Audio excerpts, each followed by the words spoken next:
Hello guys, इस video में हम जा रहे हैं बात करने हमारे रट डालो सीरीज के पार्ट 2 के बारे में। जो आपका जीके रिवीजन की हमारी सीरीज है, इंडिया जीके, वर्ल्ड जीके, सब कुछ इसमें हम एक साथ कवर करेंगे। ये हमारे जो क्वेश्चंस मैंने इंक्लूड किए हैं, देखिए ये एसएससी के जो एग्जाम हुए हैं बैचलर डिग्री लेवल पे, ठीक है ना, डिग्री लेवल पे जो एग्जाम हुए उनके ये क्वेश्चंस हैं। इसके अलावा एक और सीरीज में लेके आऊंगा जो 12th लेवल पे जो एग्जाम्स हुए हैं उनकी सीरीज को, ठीक है। और ये जो आपके हैं, आप ये मान के चलिए कि बहुत सारे इनमें से ऐसे क्वेश्चंस हैं जो आप व्यापम में और जो छोटे छोटे एग्जाम्स होते हैं उनमें आप डायरेक्ट उनको एक्सपेक्ट कर सकते हो, इसलिए इन क्वेश्चंस को आप डेफिनेटली बिल्कुल याद कर डालो।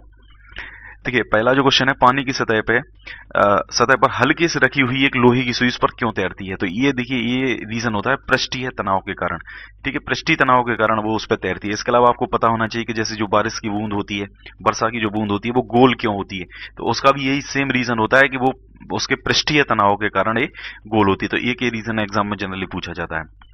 ये किस नृत्य शैली में कथा भाव हमेशा महाभारत या रामायण से लिया जाता है, तो वो है हमारा मोहिनी अट्टम, ठीक है। और आपको ये चीज बिल्कुल पता होना चाहिए कि जो मोहिनी अट्टम है वो कहाँ का नृत्य है। तो ये जो शास्त्रीय नृत्य है ये है कहाँ का, केरला का। केरला का एक और शास्त्रीय नृत्य है जिसको हम कथकली के नाम से जानते हैं, कथकली। नेक्स्ट क्वेश्चन है, बारदौली सत्याग्रह का नेतृत्व किसने किया था। तो बारदौली सत्याग्रह का जो नेतृत्व था वो करा था सरदार वल्लभ भाई पटेल ने, ठीक है। और कांग्रेस का वह अधिवेशन कहां पर हुआ था जिसमें उसके उद्देश्य के रूप में भारत के लिए पूर्ण स्वराज्य प्राप्त करने का प्रस्ताव स्वीकार किया गया था। देखिए ये क्वेश्चन एग्जाम में कई बार रिपीट हुआ है। तो ये लाहौर अधिवेशन था जो 1929 में हुआ था, ठीक है। और इसके जो अध्यक्ष थे वो थे पंडित जवाहरलाल नेहरू, ठीक है। ये भी एग्जाम में कई बार पूछा जाता है, लाहौर अधिवेशन। फिर है, एक रोगी में प्रतिजैविक का क्या प्रभाव होता है। देखिए प्रतिजैविक मतलब होता है आपका एंटीबायोटिक। और एंटीबायोटिक क्यों दिया जाता है, जैसे जैसे मान लीजिए हमको सर्दी जुकाम हो जाता है तो डॉक्टर जो है वो एंटीबायोटिक आपको देता है। कोई घाव हो जाता है तो उसके लिए भी आपको एंटीबायोटिक दिया जाता है। तो वो क्या करता है, जीवाणुओं की जो वृद्धि होती है उसको रोक देता है। फिर है, विश्व आर्थिक संघ के अनुसार सबसे अधिक प्रतियोगी देश कौन सा है। ये थोड़े से पुराना है ये डेटा, तो इस क्वेश्चन को अपन निगलेक्ट करेंगे। संयुक्त राष्ट्र महासभा का पहला नियमित अधिवेशन कहाँ हुआ था। तो संयुक्त राष्ट्र महासभा का पहला नियमित अधिवेशन हुआ था लंदन में, ठीक है। ये जो हम निगलेक्ट कर रहे हैं इन क्वेश्चंस को एक्चुअली क्या होता है कि उतने टाइम पे जो प्रतियोगी जो कॉम्पिटिटिव कंट्रीज की जो लिस्ट आई होगी उसका ये डेटा है, तो इसलिए अपन इसको निगलेक्ट करके चलेंगे। फिर जब एक कार की गति दुगनी कर दी जाती है तो उसको उतनी ही दूरी में रोकने के लिए ब्रेक बल कितना होगा। तो वो 4 गुना हो जाता है, क्योंकि जो कार की गति होती है तो और ये ब्रेकिंग जो फोर्स होता है, ब्रेकिंग फोर्स उसके स्क्वायर के जस्ट प्रोपोर्शनल हो जाता है। जैसे अगर हम v स्क्वायर उसको लें तो ये गति अगर हम v ले रहे हैं उसकी, ठीक है, तो जो ब्रेकिंग फोर्स है उसका वो ब्रेकिंग फोर्स इसके स्क्वायर की प्रोपोर्शनल होता है। तो अगर ये 2 गुना बढ़ता है तो ये कितना गुना बढ़ जाएगा आपका, 4 गुना। फिर चीन में सिविल सेवा परीक्षाएं कब आरंभ करी गई थी। तो ये करी गई थी 1906 में। और दोस्तों इंडिया में सिविल सेवा परीक्षाएं कब शुरू करी गई थी, ये भी बहुत फेमस क्वेश्चन है, ये आपको मुझे कमेंट करके बताना है। फिर महाराष्ट्र के संगीत रंगमंच का प्रसिद्ध लोक रूप कौन सा है। तो ये है तमाशा। भारत में किसने परमाणु अंतर्मुखी विस्फोट की तकनीक विकसित की थी। तो देखिए परमाणु से संबंधित, न्यूक्लियर एनर्जी से संबंधित डॉक्टर होमी जहांगीर भाभा थे, एच.जे. भाभा, ठीक है। और इनको न्यूक्लियर का जो फील्ड है उसका फादर भी कहा जाता है। फिर रक्त के स्कंदन में कौन सहायता करता है। देखिए रक्त का स्कंदन का मतलब होता है जैसे हमें चोट लग जाती है तो जो रक्त का एक थक्का बन जाता है उसको बोलते हैं हम थक्का, उसको बोलते हैं स्कंदन, ठीक है। तो उसमें आपकी जो प्लेटलेट्स होती हैं, इसके अलावा जो प्रोटीन्स होते हैं, ठीक है, ये दोनों ही आपके हेल्पफुल होते हैं, प्लेटलेट्स और प्रोटीन्स। फिर है, भारतीय अंतरिक्ष अनुसंधान संगठन द्वारा छोड़ा गया पहला उपग्रह कौन सा है। तो वो था आर्यभट्ट। तो बहुत कई बार ये क्वेश्चन पूछा जा चुका है एग्जाम में, ठीक है। क्या होता है जब प्रकाश की किरण एक कांच की सिल्ली स्लैब से हवा से प्रवेश करती है, मतलब हवा से कांच की सिल्ली में जब वो पहुंचती है तो उसका जो तरंग दैर्ध्य है वो क्या हो जाता है, कम हो जाता है। एक बड़ा सा बहता हुआ बर्फखंड ऊपर से ना पिघलकर नीचे के तल पर क्यों पिघलता है। देखिए बहता हुआ बर्फखंड है, ठीक है, तो क्या होता है नीचे का जो तल है उस पर दाब ज्यादा रहता है, तो वो प्रेशर के कारण उसका जो बर्फ का गलनांक है वो कम हो जाता है। अब यहां से एक और क्वेश्चन बनता है कि जो प्रेशर अधिक दाब के कारण बर्फ का गलनांक क्या हो रहा है, कम हो रहा है। तो ये भी एग्जाम में डायरेक्टली पूछ लिया जाता है कि जो बर्फ का गलनांक है वो अधिक प्रेशर से क्या हो जाता है, कम हो जाता है। वह मुस्लिम मकबरा कहाँ है जिसे पैगंबर मोहम्मद साबक जिसमें पैगंबर मोहम्मद साबक का एक बाल सुरक्षित रखा गया है, तो वो है हमारा कहाँ पे, श्रीनगर में।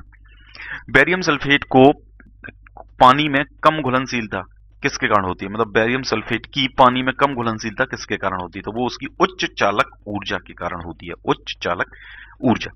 फिर वह प्रणाली क्या कहलाती है जो प्रागैतिहासिक पदार्थों का काल निर्धारित करने के लिए विघटन विघटता का प्रयोग करती है। देखिए सीधी सीधी सी बात है, काल निर्धारण की जो विधि होती है उसको बोलते हैं कार्बन काल निर्धारण, इसको बोलते हैं C14 काल निर्धारण, ठीक है, कार्बन 14 काल निर्धारण। इससे क्या होता है, जो जैसे कोई पुरानी चट्टान है या कोई भी कुछ भी ऐसा कोई टुकड़ा हमें मिलता है और हमें उसका पता करना होता है, तो हम कार्बन 14 का जो मेथड है उसको यूज करते हैं उसका काल निर्धारण करने के लिए। वो कब का है इस चीज के लिए, तो प्रागैतिहासिक काल, प्रागैतिहासिक काल में की चीजों के बारे में हम इसी से पता चलते हैं। फिर सीमेंट का दृढ़ीकरण किसके कारण होता है, तो सीमेंट का दृढ़ीकरण होता है निर्जलीकरण से, ठीक है। निर्जलीकरण मतलब क्या हो गया, निर्जल, निर्जल मतलब नी क्या हो गया, एक नेगेटिव शब्द हो गया, ठीक है। जलीकरण, जलीकरण मतलब जिसमें पानी अपन डाल रहे हैं, और जलीकरण के आगे नी लगा दिया हमने तो वो क्या बन जाएगा, उसमें पानी हटाना है उससे। पेनिसिलिन नामक औषधि किससे निकाला जाता है, देखिए पेनिसिलिन जो औषधि होती है किससे निकाली जाती है, फफूंद से निकाली जाती है। फिर जब एक धातु की अंगूठी या छल्ले को गर्म किया जाता है तब उसके छिद्र का क्या होता है, ऑब्वियस सी बात है, उसको अगर आप गर्म करोगे तो वो क्या हो जाएगा, फैलेगा। यदि कोशिका के व्यास को दोगुना किया जाए तो उसके भीतर पानी का जो उठाव है वो क्या हो जाएगा, आधा हो जाएगा। फिर है मानव द्वीप, आइलैंड ऑफ मैन कहां पर स्थित है, तो ये उत्तरी आइलैंड और इंग्लैंड के बीच में स्थित है, उत्तरी आइलैंड और इंग्लैंड के बीच में। नेक्स्ट है कृत्रिम उपग्रह के जरिए संचार के किन तरंगों का प्रयोग किया जाता है, तो ये सूक्ष्म तरंगें होती हैं जिनको माइक्रोवेव्स बोलते हैं, माइक्रोवेव्स, इनको सूक्ष्म तरंगें बोलते हैं हिंदी में। और इनका जो फ्रीक्वेंसी का जो रेंज होता है, ठीक है, इनकी जो अगर हम इसकी लैम्डा की तरंग दैर्घ्य की बात करते हैं, देखिए माइक्रोवेव्स मतलब इसकी जो वेवलेंथ है, वेवलेंथ तरंग दैर्घ्य, इसकी जो वेवलेंथ है उसकी रेंज होती है नैनो में, ठीक है ना, 10⁻⁹ मीटर्स में। जैसे आपकी सैटेलाइट की वेव्स होती हैं, जो माइक्रोवेव की वेव्स होती हैं, जो घर में हम माइक्रोवेव यूज करते हैं, या जो हमारा रडार सिस्टम होता है वो भी इसी पे बेस्ड रहता है आपका माइक्रोवेव्स पे, ठीक है। सैटेलाइट सिस्टम भी आपका इन्हीं पे बेस्ड रहता है, लेकिन इनकी जो फ्रीक्वेंसी है वो थोड़ी सी और ज्यादा हो जाती है, ठीक है। अच्छा यहाँ पे अगर हम लैम्डा की बात कर रहे हैं, लैम्डा 10⁻⁹ है, इसका मतलब आपको पता होना चाहिए कि जो फ्रीक्वेंसी है वो लैम्डा के इनवर्सली प्रोपोर्शनल होती है। तो अगर लैम्डा आपका बढ़ता है, ठीक है, तो आपकी फ्रीक्वेंसी कम होती है, अगर लैम्डा कम होता है तो आपकी फ्रीक्वेंसी क्या है कि बढ़ेगी। तो अभी लैम्डा क्या होगा, बहुत ज्यादा कम, 10⁻⁹ माइक्रो वेवलेंथ इसको इसलिए बोला जाता है। माइक्रो मतलब क्या होता है, 10⁻⁶ रेंज में, ठीक है। और ये जो ये 10⁻⁹ क्या होता है आपका, नैनो। तो ये जब नैनो में रहता है तो आपकी जो फ्रीक्वेंसी है ये क्या होगी, बढ़ जाएगी, ठीक है। तो ये इसका रीजन होता है, मतलब इसकी फ्रीक्वेंसी क्या होती है, ज्यादा होती है। नेक्स्ट है सितारों बीना पर बजाए गए, सितारों बीना पर बजाए गए तक ही स्वर में किस में अंतर होता है, मतलब तो इनकी जो गुणता होती है उसमें इनमें दोनों में अंतर होता है। फिर है कौन सा तत्व पौधों में पानी और कैल्शियम के अवशोषण को बढ़ाता है, तो ये पौधों में जो पाया जाता है आपका बोरोन, वो इसमें पानी और कैल्शियम के अवशोषण को बढ़ाता है। डायोड का इस्तेमाल किस लिए किया जाता है, तो ये होता है आपका परिशोधन। देखिए परिशोधन का मतलब होता है आपका रेक्टिफिकेशन, उसको इंग्लिश में बोलेंगे रेक्टिफिकेशन। रेक्टिफिकेशन मतलब होता है कि जो हमारी एसी होती है उसको डीसी में कन्वर्ट करना है, मतलब ऑल्टरनेटिंग करंट को डायरेक्ट करंट में कन्वर्ट करने के लिए हम रेक्टिफायर का उपयोग करते हैं। फिर एम्पीसिलिन कैसा प्रतिजैविक है, तो ये भी आपका प्रतिजैविक है, मतलब एंटीबायोटिक है। ये कौन सा है, विस्तृत स्पेक्ट्रम प्रतिजैविक। आवृत्ति मॉड्यूलेशन में क्या होता है, देखिए आवृत्ति मॉड्यूलेशन होता है आपका फ्रीक्वेंसी मॉड्यूलेशन, आवृत्ति मतलब फ्रीक्वेंसी, ये फ्रीक्वेंसी मॉड्यूलेशन होता है, ऐसे एक एम्पलीट्यूड मॉड्यूलेशन होता है, ठीक है, ऐसे एक फेज मॉड्यूलेशन होता है, ठीक है। तो फ्रीक्वेंसी जो मॉड्यूलेशन है उसमें आपका जो एम्पलीट्यूड है, ठीक है, आयाम जो है जिसको हम आयाम बोलते हैं, वो क्या रहता है, कांस्टेंट रहता है, नियत रहता है। लेकिन अगर एम्पलीट्यूड मॉड्यूलेशन लेते हैं, अच्छा इसमें आयाम तो नियत रहता है लेकिन इसकी जो फ्रीक्वेंसी है वो चेंज होती है, फ्रीक्वेंसी को हम क्या रखते हैं, वेरिएबल रखते हैं। ऐसे ही आपका जो एम्पलीट्यूड मॉड्यूलेशन होता है इसमें जो उसका एम्पलीट्यूड है वो हम क्या रखते हैं, वेरिएबल रखते हैं, लेकिन इसकी जो फ्रीक्वेंसी है उसको हम क्या रखते हैं, कांस्टेंट रखते हैं। तो यही इनमें बेसिक डिफरेंस है। एक तारे की संहति मतलब मास सूर्य की संहति से दुगनी है, वह अंततः कैसे समाप्त होगी, तो वो एक न्यूट्रॉन स्टार बन के समाप्त होगी। स्टेथोस्कोप, तो स्टेथोस्कोप से किसकी परीक्षा की जाती है, तो ये तो आपको पता ही होगा, हृदय तथा फेफड़ों की दशा की, मतलब ये डॉक्टर जो कान में लगा के रखता है उसी को बोलते हैं। जब एक रासायनिक बंध बनता है तो क्या होता है, देखिए जब भी रासायनिक बंध बनेगा तब एनर्जी क्या होगी, रिलीज होगी, ऊर्जा हमेशा क्या होगी, निर्मुक्त होगी, रिलीज होगी।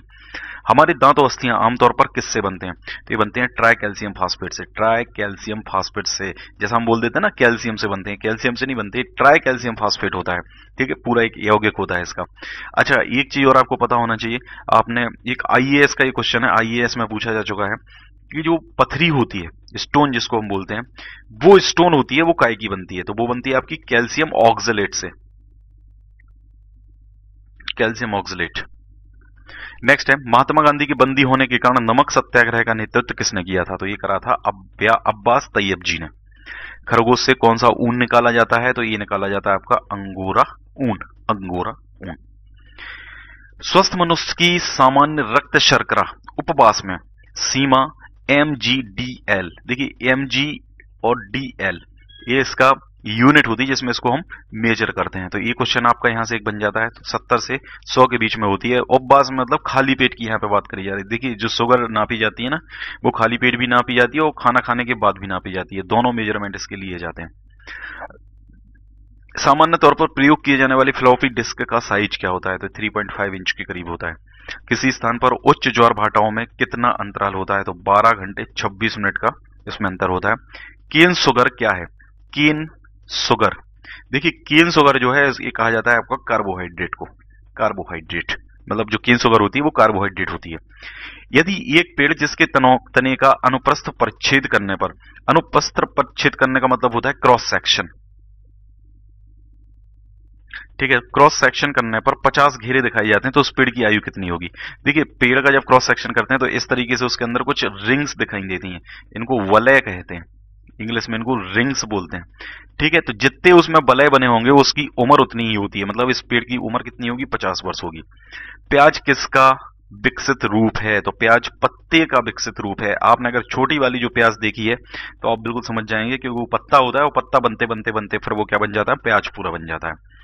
पृथ्वी की किस अक्षांतर रेखा पर सबसे लंबे दिन को सूर्य का प्रकाश 24 घंटे उपलब्ध रहता है, मतलब जब सबसे लंबा दिन होता है तब पृथ्वी की किस अक्षांतर रेखा पर वो उपलब्ध रहता है, क्या सूर्य का प्रकाश, तो वो आपकी 66.5 डिग्री की जो अक्षांतर रेखा है। अक्षांतर रेखा मतलब होता है आपका लॉन्गिट्यूड,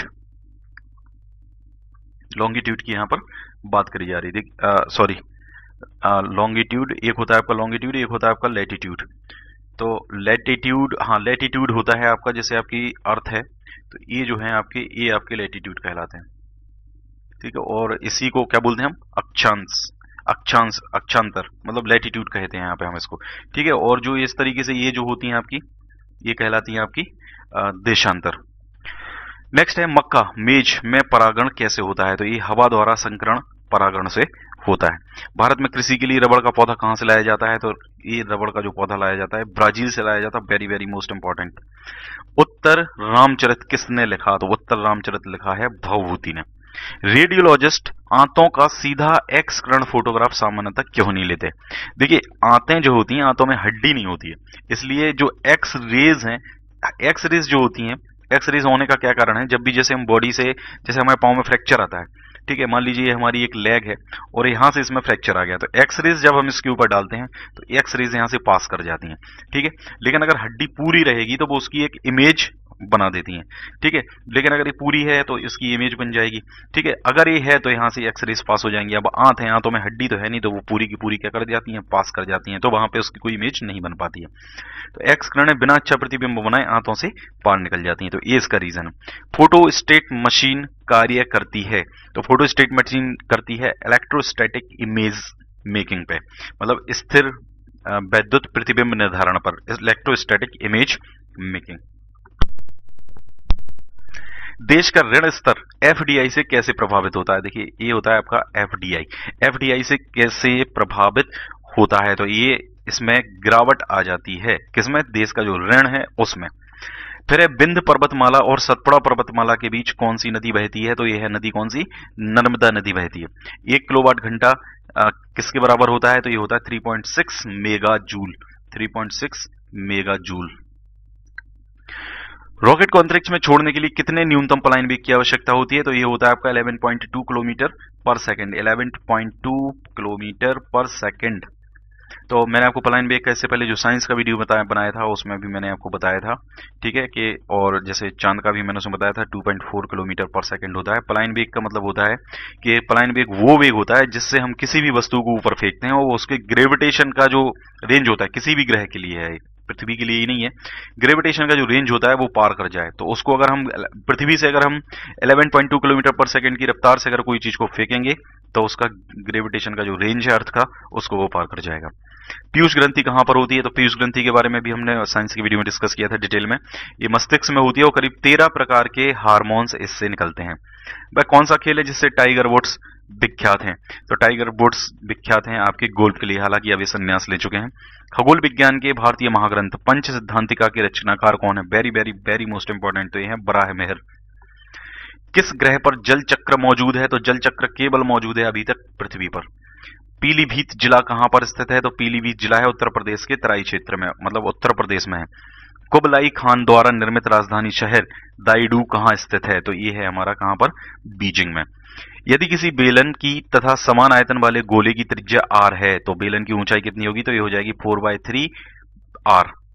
भारत की मुद्रा प्रणाली का दशमिकीकरण कब हुआ था? तो ये हुआ था 1957 ईस्वी में। नेक्स्ट है आपका संयुक्त राज्य अमेरिका के शैक्षिक संस्थानों में प्रवेश पाने के लिए प्रत्येक विदेशी छात्र को कौन सी परीक्षा पास करना आवश्यक है? तो ये टॉयफेल होता है, जिसको हम बोलते हैं test of English as a foreign language. TOEFL के नाम से इसको जानते हैं, TOEFL, ठीक है। ऐसे ही एक GRE भी होता है जिसको बोलते हैं ग्रेजुएट रिपोर्ट एग्जामिनेशन। सत्याग्रही M.K. गांधी को सत्याग्रह करने के लिए सबसे पहले कब जेल हुई थी? तो ये हुई थी उनको 1908 में ये जेल गए थे। स्वतंत्र भारत के प्रथम कैबिनेट में से कितने बड़े पैमाने पर लोगों का, मतलब किसने बड़े पैमाने पर लोगों का धर्म परिवर्तन करवाया था? तो ये थे डॉक्टर BR अम्बेडकर। कॉस्मोस जो है आपका, इसके लेखक कौन है? तो कॉस्मोस के लेखक ने कार्ल सागन। कई बार ये एग्जाम में क्वेश्चन देख चुका हूं मैं, कार्ल सागन। नोआखली कहाँ स्थित है? तो नोआखली बांग्लादेश में। देखिए 1946 की मैं बात कर रहा हूँ यहाँ पे। 1946 में जो नोआखली है आपका बांग्लादेश में एक छोटी सी जगह है, वहां पर कुछ दंगे भड़क गए थे काफी, ठीक है। तो उसमें करीब 10,000 हिंदुओं को उसमें मार दिया गया था, ठीक है। तो ये इसीलिए आपका यहाँ पे पूछा गया एग्जाम में। भारत में साइबेरियन सारस सामान्यतः कहाँ देखे जा सकते हैं? तो ये केवलादेव घाना पक्षी विहार में देखे जा सकते हैं। केवलादेव, अब इसका नाम हो गया है केवला देव, मतलब केवला देव नेशनल पार्क, ठीक है। केवला देव नेशनल पार्क, पहले ये आपका वर्ल्ड सेंचुरी था, अब ये केवला देव नेशनल पार्क बन गया। और ये कहां पर है? ये है आपका राजस्थान में। कबीर किस स्थानीय भाषा में हिंदी लिखते थे? तो वो अवधी भाषा के लिखते थे। भारत का कौन सा क्षेत्र एक समय अवंतिका के नाम से जाना जाता था? तो ये मालवा वाला जो एरिया है उसको अवंतिका के नाम से जाना जाता था। 3 विदुषियों गार्गी, मैत्री और कपिला का घर किस शहर में था? तो ये था मिथिला में। Very very most important. एक उबलता हुआ अंडा ऊर्जा की कितनी कैलोरी प्रदान करता है? तो 77 कैलोरी प्रदान करता है। परमाणु में किन्हीं 2 इलेक्ट्रॉनों के चारों क्वांटम नंबर सर्वसम नहीं होते? तो ये किसका नियम है? तो ये पॉली का एक्सक्लूजन प्रिंसिपल है। पॉली का एक्सक्लूजन प्रिंसिपल है। कौन सा कोयला प्रति इकाई सबसे अधिक ऊष्मा की मात्रा देता है? ये कई बार एग्जाम में पूछा जा चुका है। तो ये है आपका एंथ्रासाइट, जो प्रति इकाई, मतलब जैसे अगर हम बात करते हैं प्रति किलोग्राम, तो सबसे ज्यादा, और दूसरे के कंपैरिजन में हम और किलोग्राम ले लें, मतलब और दूसरे टाइप का जो कोयला है उसका 1-1 किलोग्राम ले लें, तो सबसे ज्यादा जो ऊष्मा, सबसे ज्यादा जो हीट है वो आपका एंथ्रासाइट कोयला ही देगा। तो दोस्तों ये थे हमारे काफी क्वेश्चन, करीब 50-60 क्वेश्चन हमने यहाँ पे डिस्कस करे हैं। और आपको अगर ये वीडियो अच्छा लग रहा है तो इसको लाइक जरूर करें, कमेंट करें और इसको अपने दोस्तों के साथ शेयर जरूर करें। Thank you.